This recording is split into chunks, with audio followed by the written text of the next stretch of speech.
PBBM. Iginiit ang nalalapit na pagsampa ng kaso laban sa pinsang si ex-Speaker Romualdez. Yan. Ito magandang pag-usapan natin to, partner. Okay. Noong nakaraang taon, tahasang sinabi ni Pangulong Marcos Jr. ang katagang mahiya naman kayo. Kaugnay ng umano'y malawakang anomalya sa flood control project sa bansa. Sinabi ito ng Pangulo noong House Speaker pa ang kanyang pinsang si Martin Romualdez. Matapos madawit sa kontrobersya, inaasahang haharap si Romualdez sa mga kasong isinampa ng Ombudsman. Sa kanyang sona nitong Lunes ay inamin ni Marcos na nasasaktan siya na nalalapit na pagsampa ng patong-patong na kaso laban sa kanyang pinsan. Gayunman, iginiit niyang hindi dapat manaig ang relasyon sa pamilya at mga kaibigan ng kanyang tungkulin bilang Pangulo ng bansa. Ayon sa Pangulo, hindi naging madali ang sitwasyon dahil isang miyembro ng kanyang pamilya ang posibleng maharap sa seryosong mga kaso. Kasabay ng pahayag na ito, nakasalalay ngayon sa magiging resulta ng investigasyon kung mapapatunayan ng administrasyon na walang sasantuhin sa flood control scandal. Para naman kay Nabotas 2nd Representative Toby Chanco, kulang at mahina ang naging pahayag ni Pangulo laban kay Romualdez. Dagdag pa ni Chanco, dapat mapanagot si Romualdez at hindi lamang ang kalaban ng administrasyon. Ayan. O partner, ituloy ko na to, partner. Tama, partner. At saka diretso mo na rin dito. Oo, diretso natin ito. Oo, diretso mo na. Diretso natin, no? Sige, para, partner. Minsan na tayo. Minsan na lang po tayo, kukomentuhan natin itong sinabi ni Pangulong Bongbong Marcos, pero agad-agad na nagbigay agad, partner. Sige. Itong si former Speaker Martin Romualdez. Eto na. Yung kanyang statement naman ito. Oo. Statement po ito ni Representative Ferdinand Martin G. Romualdez. Masakit man ito sa aming pamilya, iginagalang ko ang naging pahayag ng Pangulo. Hindi ako kailanman humingi ng pabor o espesyal na pagtrato. Sang-ayon ako na gawin natin ang tama. Ang tama ay ang sumunod sa proseso at hayaan ng ebidensya ang magsalita. Naninindigan akong wala akong ginawang anumang labag sa batas at handa akong patunayan ito. Maraming salamat po. Agad nagbigay ng komento itong si dating speaker. Pero dito muna tayo, partner. Ano masasabi mo pag unang bungad niya na sinabi agad niya na sasampahan na ng kaso etong si dating speaker. Hindi niya pinangalanan, ha? Dating speaker lang, walang Martin Romualdez. Ano masasabi niya, partner? Partner, ito nga, yung pinaka-latest, isama na rin natin to bago tayo magkomento. Sige, basahin mo na. Inatasan na ng Office of the Ombudsman si dating House Speaker Martin Romualdez para ano na nga rito, sumagot na.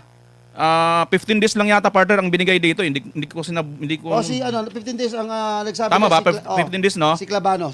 Oh, yan. Ayon kay Clabano ito. So, ito mga partner, ang pinaka-latest ngayon, patungkol nga dito sa naging laman ng SUNA. Bungad ng SUNA ito, partner, ano?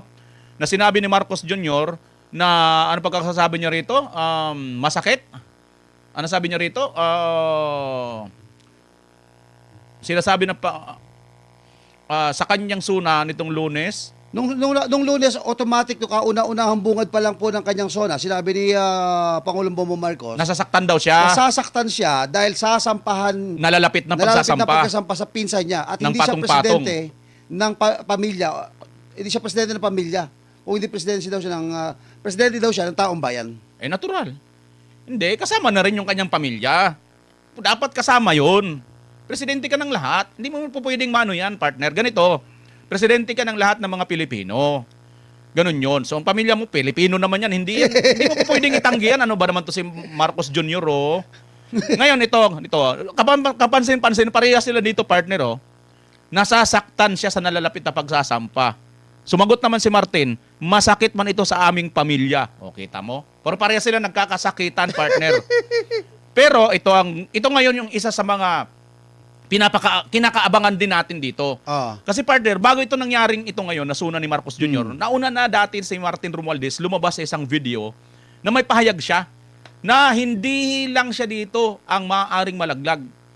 Mayroon madadawit at mayroon siyang ilalaglag, partner. Ayun. Ngayon, Kitang-kita naman natin, madami na po ang mga naglalabasan ng mga ebidensya. Ayaw lang po kasi talagang magpaimbestiga ni una si Senator Lacson, pangalawa itong si Erwin Tolpo. Mhm. Which is, andun po yung mga naglalabasang ebidensya, nababanggit na po yung sa Malacanang, nababanggit po yung Forbes, lahat-lahat na po yan, nababanggit sa bahay nila, doon sa Ilocos, di ba? Nabanggit yan ng Brave 18 Aha. na nagde-deliver sila doon. Aha. So, itong mga ito, partner, ang pinakakabangan natin dito, alam mo ito, para sa akin wala kaming pakialam sa sakit ninyong nararamdaman. Oo. Kasi bakit? Kayo, nasasaktan na kayo. Pero kayo, masasarap ang buhay ninyo eh. Hmm. Kaming mga mahihirap, hindi lang kami basta nasasaktan. Kung kami ang nandoon sa mga lugar ng mga malalapit sa creek at ilog, kunting baha lang, partner, hindi lang tayo basta nasasaktan. Nawawasak ang ating mga kabuhayan. At ang masaklap pa, mismo yung buhay. Marami pa ang nawawala dahil dito sa ginawa ninyong magkakamag-anak, partner. At dahil dyan, partner, kasama natin sa comment section ngayon si Alma. Ang sabi ni Alma, panibagong pambubudo na naman ni BBM at mga tauhan niya. At sabi pa rin ni Alma, negative po, salita lang yan. Kahit ikot siya, walang 20 pesos na bigas. Bola lang yan. Sabi naman, partner, basahin mo si Cyril de Guzman. Cyril, Puro puro pangako sa taong bayan, wala naman siyang ginagawa. ayun. Patay kang bata Yun naman ka. talagang nangyayari ngayon, partner. So, badagdag ko pa ha, Oh. ito ngayon, itong kanyang sinasabi na to, di ba, napansin nga siya ni Congressman Toby Chanco, Aha. kulang at mahina ang kanyang pahayag. Kulang talaga at napakahina. Bakit? Bakit? Sinabi na rin niyang ganun. Parinig pa. Ang gustong maano ng tao, yung parabang ang tao gusto mo maghula-hula ka pa dito kung sino itong kamag-anak mo, di ba? Sino dati? Diretsahin mo. Kamukha ng ginagawa mo dito sa mga senador. Kamukha ng ginagawa mo dito sa ibang mga, katulad ni Marcolita, dire-diretsa ang bilis eh. Tama. Di ba? O, pwede naman pala gawin sa ibang mga senador yan. Bakit sa mga congressman, lalo na ito sa pinsan mo, ba't hindi magawa? At kapansin-pansin, partner, wala pa tayong nakitang congressman na nakulong, partner. Partner, Senador, mayroon na. Para sinasabi mo, partner, kumbaga sa usapin na ganyan, kulang sa diin. Kasi sinabi niya, di ba? Kulang sa diin. Pangalawa, partner, ako tatanungin mo rito. Kung ako ang ano mo rito, para sa akin, scripted eh. Kung ako lang, opinion ko lang ko to, scripted eh. Parang nag-usap na eh. Yung dalawa, yung magpinsan eh. Pinsan, gagamitin muna kita dito Pero kunyari, sasampahan kita ng kaso. Pero later on, bahala na si ombudsman, i-dismiss din naman yan. At least may nasabi lang ako for the sake ng aking sona. O, di ba? Dudugtungan ko yung partner. Kung sakasakali man, dapat talaga bantayan ng taong bayan. Kasi bakit? Paano nila gagawin yung partner sinasabi mo? Ito, maaari ang gawin nila nito, sampaan nila si Romualdez ng isang mahinang kaso. Oh, actually, kahit mahina malakas, tingin ko, i-dismiss din naman. Oo, para nang sa ganun, makaligtas at hindi na siya pwedeng sampaan uli. Sabi ni Ma'am Irma walang pangil yung salita daw po mga kabayan ni Pangulong Bongbong Marcos. Ayan. Di ba Kaya nga dapat bantayan ito ng taong bayan. Kaya ang problema kasi pag kinasuhan mo, nabanggit mo, pinakasuhan ko nga, sa akin wala ka mga kamag-anak. Kita mo, hindi ako presidente ng kamag-anak, pamilya. Ibig sabihin, wala akong kinikilingan dito. Ganun pinapalabas si Pangulong Bongbong Marcos eh. Ang problema, nabanggit mo lang nakakasuhan eh. Hindi mo lang sinabi na kamukha nung nakaraan, mahiya naman kayo. Tapos meron mga, ipakukulong natin dapat yung mga walang yan. Ganun ang hinihintay. Baka pagka nagaganon, maniwala pa yung taong bayan na hindi scripted yung sinabi ng ating Pangulo. yun nga. Tama po yun. Ito nga sinasabi ni Mel 13 dito na sasampahan ng kaso si Martin. Sinasabi niya, hindi naman niya sinasabing ikukulong. Oo. I-dismiss yan, pagkatapos hindi na siya makakasuhan ulit dahil double jeopardy. Ito nga yung kailangan na natin bantayan mga kapartner. Baka kasi napakahina ng isang pangkaso. Ito na nga, inaatasan na nga yung ombudsman, di ba? Na inaatasan na nga ng ombudsman itong si Martin Romualdez na magpaliwanag patungkol dito sa isyong ito. Pero hindi na po hindi na po tanga ang taong bayan. Sorry sa words hindi na po ganung katanga ang taong bayan. Easy lang po kayo. At kabulag at wala pong pakiramdam. Hindi na po ganon, hindi niyo na po mabubudol ang taong bayan. Masyado na kaming masyado nang masakit, sobrang ng insulto sa taong bayan ito pagka nagkataon na biruin mo ang ipapakulong mo, ang nakukulong lang. Saan ka nakakita, partner? Lahat ng mga nakakulong, biruin mo, tingnan nyo ha, sinabi mismo ni Senator Lacson noon na dyan mismo sa Congress, 67 na mga kontratistang contractors. Mhm. Sa batas natin, partner, bawal ka. Halimbawa, nasa gobyerno ka, bawal kang may involvement tungkol sa mga proyekto ng gobyerno. Mhm. Imposible, partner, contractor ka, congressman ka, hindi ka ma-involve dyan. Aha. Doon pa lang, partner, di ba, may isang ano na yan, isang basihan na yan na maaari talagang may malicious na or may malisya na sila sa pagiging congressman nila, maaari na talaga silang dawit doon. At mismo si Senator Lacson nagsasabi nito, 67 yan na mga contractors, kontratista, partner. Ilang partner? 67? 67 Out yan. of 67, may nakulong na ba? Wala. Wala. Isa. Sino? Isa wala. Wala. Ay, alam na this. Pero mayroon sa senador. Senador, meron na. Sino? Yung minority, yung kalaban nila. Kaya nga ito yung napakalaking insulto at masakit sa taong bayan. Kasi nga, itong si Senator Jinggoy, nabanggit lang naman ni Bryce pero hindi naman masyado, wala nga eh. Di ba yung tungkol doon sa sinasabi ni Lacson, si Lacson pa rin eh. Mhm. Kasi ba itong si Senator Lacson, bago pa siya naupo bilang chairman, ang dami niyang mga pasabog Oo, pasabog dito, pasabog doon. Habang nagkakandak si Senator Marcolita ng Blue Ribbon hearing, aba si Senator Lacson kung ano-ano mga pinagsasabi sa media. Aha. Pero nang napunta na siya na mismo ang naging leader naging chairman na siya ng Blue Ribbon, Biglang? wala nang kanya mga pinagsasabi. Yung mga pasabog niya, walang ni isa na napatawag, na imbestigahan, Patay partner. kang bata ka.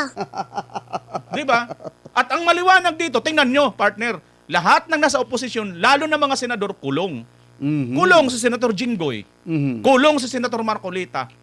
Ayan pa si Senator Bato, yung house show na kaso ng ICC na hindi naman natin dapat pinapakialaman dahil ayon sa atin Big Brother na si Uncle Trump, wag tayong makialam doon. Pero bakit nakikipag-ano pa tayo sa ICC? Mhm. At dahil dyan, sa amin ni Ma'am Emil Ibona, wala silang pakialam sa flood control. BP Sara Duterte, tunuring na waste of time ang panonood at pagbabasa sa buong sona ni Marcos Jr. Walang balak manood at basahin si Vice President Sara Duterte sa ikalimang State of the Nation Address o sona ni Pangulong Ferdinand Marcos Jr. na tinawag niya umanong waste of time o pagsasayang lamang ng oras para sa mga Pilipino. Sa isang panayam sa Dahig, Netherlands, sinabi ni BP Sara na hindi niya susundan ang nilalaman ng SONA o mga buod nito. Duda rin si BP Sara sa pahayag ni Marcos na paghahain ng kaso ng Office of the Ombudsman laban sa kanyang pinsang si dating House Speaker Martin Romualdez. Ayon kay Duterte, hindi dapat umasa ang publiko na may pananagutan kaagad kasabay ng pagbanggit na nauna umanong pangako ng administrasyon na wala pa raw nakukulong. Kaugnay pa rin po dito mga farmers, ito ho yung naging pahayag. Kasabay po, mapapansin po natin si BP Sara naka-black, naka-itim siya. Together with the senators, yung mga senators naka-black din. Para nagluluksa ang kanila pong tema kahapon. At sinabi nga po ng ating pangalawang Pangulo, waste of time. Dapat kaya nasabi ni BP Sara na waste of time yung SONA kahapon? Kasi, partner, wala tayong nakitang laman eh. Hindi, totoo, partner. Ako kasi ganito, nabanggit na lang din niya yung tungkol dito sa issue ng flood control dito nga sa kanyang pinsan. Dapat, partner, dinetalye niya eh. Alam mo, partner, kung gusto niya talaga malaman ang kanyang suna, doon na lang siya nag-focus eh. Sinabi niya sana, ito na napakulong na namin. Doon sa una kung sinabi ng karang partner, diba, may suna siya, sinabi niya, mahiya naman kayo. O pagkatapos ng suna niya na yun na mahiya naman kayo, nagpalakpakan pa nga mga walang hiya eh. Biruin mo, sinabihan niya mahiya kayo pero nagpalakpakan mga walang hiya. Di ba, partner? So ngayon, sana ito yung kanyang inelaborate doon, partner. Nilinaw na sana, ito na po ang mga napakulong namin. Si ganito, si engineer si ganito, ito na po ang mga naipakulong namin. Yun sana, kaya waste of time, tama sinasabi ni BP Inday, napaka-waste of time ang panuorin ng buo. Kaya lang, partner, ako rin, pinanood ko rin through dito sa SMNI kahapon eh. Pinanood ko rin yan kasi nga, may inaabangan ko yung partner eh. Kaso mula pala, partner, doon sa pagsabi niya tungkol sa kanyang pinsan, hanggang doon na lang, partner, ang banggit, nagbida na siya kung ano-anong mga maliliit na mga pinalakpakan pa siya, partner ng kanyang mga alipuris doon sa Congress. Partner, dito, idugtong mo na yung sa'yo. Dahil sabi dito ni Vice Presidente Inday Sara Duterte, duda rin si VP Sara sa pahayag ni Marcos. Tama yung sabi ko rin kanina na kahit ako sabi ko nga sa inyo mga kabayan, sa aking opinion, sa sarili ko pananaw, na scripted nga ito na parang nag-usap na okay lang ano. Maging ganun din po pala mga partners, itong si Vice President Sara Duterte na duda. Ano po? Duda. Si rin si VP Sara sa pahayag ni Marcos na paghahain ng kaso ng Office of the Ombudsman laban sa kanyang pinsang si dating House Speaker Martin Romualdez. O yun. Ngayon, dugtong muna siya, partner, tungkol doon sa doon sa kay Martin Romualdez. Kasi, partner, inaasahan kasi ng taong bayan kahapon. Alam nyo, napakasimple lang po niyan eh. Kapag ikaw ay baguhan, magpapakitang gilas ka. Alam mo, hinire ka isa sa kumpanya. Partner, bawa ikaw, hinire kita sa kumpanya ko. Anong unang-unang gagawin mo para mag-believe ako sa'yo? Yung pakitang gilas. Okay. From Agent 1 to Agent 5 yan eh. Pag na Agent 5 ka, pwede ka nang ma-promote as a assistant manager. Anong gagawin mo para mapunta ka doon doon sa Agent 5 na para ma-promote ka? Hindi ba pakitang gilas ka? Yes, huhusayan mo ginagawa mong trabaho. Yun. Ang Pangulo po natin, Agent 1, anong unang taon niya? Agent 2, pangalawa. Pangatlo, pang-apat, hanggang panlima. Dapat ngayon, hinahangaan na siya ng sambayan ng Pilipino dahil nagre-report siya. Boss, I remember this, mahaba pa naman ng oras natin, Partner BMR. Sige lang, sige. Meron ako ikukwento lang sa inyo. Kwento lang ito. Patungkol dyan. Alam mo, partner, noong panahon na yon, meron na isang kumpanya na akala mo isang kumpanya ng sapatos palugina. Nag-hire ito ng 3 ahente. Sabi nung isa, ako pupunta ako ng Amerika, ako pupunta ako ng Europe, ako pupunta ako ng Africa. Partner, to make the story short, yung dalawa, after 1 week, bumalik na. Magaganda mga sales. Tapos, after 1 month, doon palang bumalik yun sa Africa. Pero pagdating niya doon, instead na tignan yung report nung galing Africa, alam mo, partner, ang ginawa niya, sabi ng boss, you're fired. Bakit? Magtaka ka, bakit niya sinipa agad, di ba? Pero iniwan yung folder nung report. Pagbukas ng report, nagulat siya, nashock siya. Yung ibebenta nila ng pang-5 taon, nandoon na sa kanya. Pinahabol niya agad. Okay, ano connection dito sa pinag-usapan natin sa presidente? Pabibigay ko mamaya sa inyo. Pinahabol niya. Dahil sa accomplishment niyang ganun, ano bang ginawa mo? Alam mo, sa Africa, hindi marunong magsapatos. Kaya sa loob ng 1 buwan, sabi niya, nag-demo ako. Puro demo lang ginawa ko. Nung nalaman lang komportable pala yung pagsuot ng sapatos, doon ako nakabenta. Nakita yung performance niya, partner. Nagre-report na sila ngayon. Ganun ang Pangulo dapat. Ang Pangulo ngayon, dapat nagre-report na lang siya. Di ba, partner? Kung maganda ang ginawa mo, makikita ng taong bayan bilang trabahador ka. Ikaw ang hahabulin ng taong bayan. Huwag kang aalis dyan sa trono mo dahil napakahusay mo. Dahil napakagaling mo magtrabaho. Pero this time, partner, dahil wala siyang may pakitang magandang report na magandang trabaho, anong kinabag sa kanya? Sa kanyang ratings? Negative 15? Negative 15 o negative 27? Oo. Di ba? Pero kung maganda pinakita po ng trabaho niya, sa report niya, di ba, partner, ang taong bayan ang magpipil sa kanya, huwag ka nang umalis dyan. Yun. Kaya ito, nasabi po mga partners ni Vice President Inday Sara Duterte, ito pong ganito na, waste of time. This is a good for nothing. Maganda kasuotan, magandang manalita, pero walang laman. Good for nothing, partner. Alam mo, partner, kasi itong si Marcos Jr., kawawa talaga ito sa taong bayan dahil din sa kanyang mga aksyon. Siya rin mismo mayroon po talaga kasing trust issue dito kay Marcos Jr. Napakarami na kasi ni Marcos Jr. binitawang salita na puro po baliktad ang nangyayari, baliktad ang nanggagawa. Partner, ang mga famous po na binitawan ni Marcos Jr. sa mga interview, unang-una noon sinabi niya, friends to all, enemies to none. Pero anong una niyang ginawa? Kumiling siya masyado dito sa Amerika at ito na ang kanyang relasyon sa China. Malabnaw na. So parang kaaway niya na yung China, ang Amerika na ngayon nakafocus ang kanyang pakikipagkaibigan. Doon sumablay na kaagad siya unang-una. Tapos sumunod, ang dami ng mga sequence of events. Ang isa pa sa pinaka-famous partner, yung sinabi niya noon, na hindi makikipagtulungan ang Pilipinas sa ICC. Partner, hindi po pwedeng mag-imbestiga ang ICC dito sa Pilipinas. Kasama pa yan si Buying, partner. Sinabi niya ni Buying Justice In any Secretary ways, pa noon. in any form. Oo. Pwede lang silang pumunta rito, yung mga taga-ICC, mag-tourist, magbakasyon, pero mag-imbestiga, nunca, never na makikipagtulungan ang gobyerno.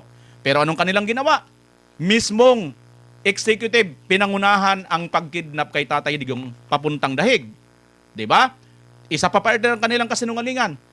Ang pumasok doon na libo-libo, 10,000 ata mga pulis dyan mismo sa compound ng QOGC, sinabi mismo ni Marcos Jr., walang mga baril. Samantalang ikaw nandoon ka at fully armed lahat ang mga nandoon, high-powered ang mga nandoon Partner. na mga pulis, na puro-purong may mga baril lahat. Samantalang sinasabi ni Marcos, wala daw, ni isang pulis, wala daw pumasok na may baril dyan sa QOGC. Di ba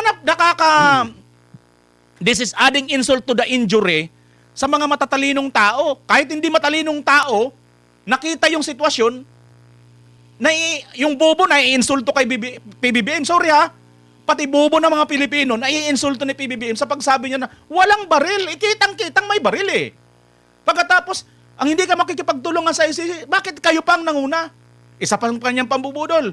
Ang hindi lang INC ha, hindi lang KOGC, pati INC binudol din niya. Bakit? Ano na Sinabi niya noon na tigilan nyo yung impeachment. Hindi ko sinusuporta yung impeachment na yan. Kaya ang ginawa ng INC, nag-rally noong mga panahon na yun, partner. Diyan sa Lunita, nandyan tayo noon. Yes, exactly. Oo, kinubir natin yan. Nag-rally ang 2 million na mga INC dyan noon, nagpuntahan sa Lunita at sa iba't ibang parte ng Pilipinas para lang suportahan si Marcos Jr. na ano sabi ni Marcos? Tigilan nyo, ayaw ko ng impeachment na yan kay BP Inday Sara kasi walang mahihita. Pero anong nangyari, partner? Pinangunahan mismo ng kanyang anak itong pagpirma at ng pinsan niyang si Martin Romualdez ang pagpirma sa impeachment laban kay BP Inday. Ibig sabihin, hindi nakikinig sa ama at sa yung kanyang pinsan, sa kapag-anak nila. Yes, partner. Kaya nga ang sinusolve natin dito, binibigyan lang natin ng sinasabing konkretong ebidensya yung mga pahayag ni BP Inday Sara na mayroon tayo problema kay Marcos sa trust issue. Napakasinungaling ni Marcos. Bagay, alam mo, partner, yung namatay niya si Kaper si Lapid, pag pinapanood ko yung mga video niya, bagamat sumalangit nawa ang iyong kaluluwa, isa hong mahusay din naman na broadcaster ho at media, vlogger din naman, ang sinabi niya talagang ang mga Marcos po talagang hindi mapagkakatiwalaan at walang utang na loob. Ayon ho kay Kaper si Lapid. Anyway, partner, gusto ko lang sekundahan yung sinabi mo tungkol doon sa sinabi mo na trust issue. Kasi number one ho kasi, etong Pangulo ho natin. Sandali, partner ha. Hindi tayo lang may sabi niyan. Oo. Mismo si Nanay Linlin ninyo. Oo. Sinabi yan, si Marcos Jr. number 1 sinungaling. Tuloy mo, partner. Yan. Ano man po. Kababayan mo yata yung partner. Ay, hindi ko kabay. Bicol, di ba? Bicol. Oo. Tinanggim bigla. Ikaw Easy lang po Magagalit kayo. sa'yo, taga Ikaw Bicol. bata ka. Joke lang. Anyway, mga partners, ito na. Yun na nga, mga ka-partners, Sabay. Tinanggi. Ayaw niya maging kababayan. Easy lang po kayo. Naga ka rin yata, di ba? Anyway, mga partners, ito na. Okay. At ito na, ako, balikan ko lang yung trust issue ng Pangulo. Iba kasi kapag ka ang Pangulo ka, nagsasalita ka. Kailangan yung salita mo, binabantayan lahat ng mga libo-libo at milyong-milyong nanonood sa'yo. Di ba? Tama po yung sabi niya. Ako magwi-witness po ako. Tarang papatotoo ko. Yung sabi niya lahat ng pumasok sa sa KOJC, wala mga baril. Alam mo, kulo-kulo lang ho ako during that time. Tulog ho sila habang nagbablog ako. Dinampot ko yung baril, tinago ko na. Mamalasin ho yun eh. Oo. Di ba, pwede naman ako magdampot ng mga baril-baril doon. Pwede mo naman makuha eh. At saka, sasabihin niya wala pumasok na si Tory nga, may baril, pumasok doon eh. Nandun po kami during that time. Anyway, partner, kapag kaganyan na inaasahan ng sambayan ng Pilipino, bakit ba siya ang presidente natin ngayon? Kasi nga ho, ulitin natin dito mo makikita ngayon kung sino talaga ang nagbitbit, nagdala para maging presidente itong si Pangulong Bongbong Marcos. Walang iba, none other than is Vice President Sara Duterte. Bakit? Nung tumakbo ito ng pagka-vice presidente, talo, di ba? Tinalo siya ni Lenny. O, di ba? Ngayon tumakbo siya presidente, naging presidente siya sa mga Duterte. Pero ngayon, makikita natin, yung dalawa, presidente ka na, pero pabulusok ang ratings mo. Etong si VP Sara, Vice President, pinuputakti mo, binubugbog mo, pero mataas pa rin yung trust rating. There's something wrong, ika nga. Makikita mo rin yung problema ni Pangulong Bongbong Marcos at makikita natin kung sino talaga ang nagdala, kung bakit nandiyan po etong si Pangulong Bongbong Marcos.